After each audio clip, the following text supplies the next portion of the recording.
Cleveland's W.C. Reed Park was once the centerpiece of an entire neighborhood, but now its future is uncertain. The park was closed by the city 8 months ago after contaminated soil was found on the property. The EPA has been called in for the cleanup.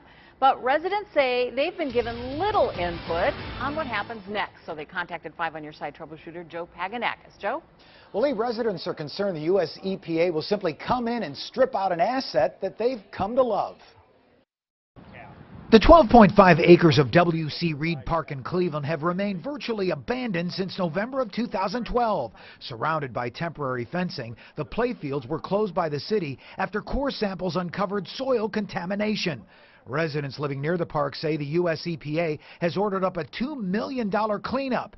A cleanup residents say will unfairly strip the park of all of its assets. They want to scorch the earth, remove the trees, remove all the vegetation in the neighborhood, which actually, in a sense, the vegetation in the trees cleanse the soil.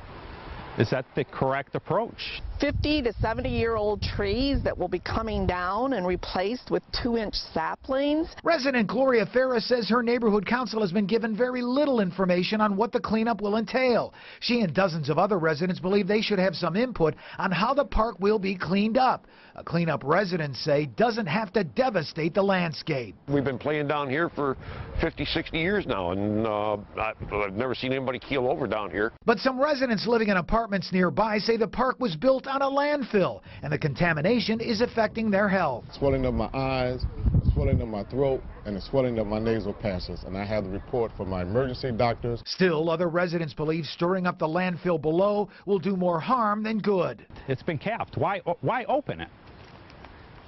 You know, why permit these toxins to become airborne and possibly affect the health of the residents that live in these neighborhoods? Now, News Channel 5 contacted the U.S. EPA about this case. It responded just 15 minutes ago. Good news, it made commitments to save several large trees at the park, and it said it will not move forward until it has a thorough meeting with residents first. Meanwhile, Councilman Joe Simperman says he's also been pretty much been left out of the loop and is calling for the city to actually take control of this project. We'll keep you updated. Live on 5 in the newsroom, I'm troubleshooter Joe Paganakis.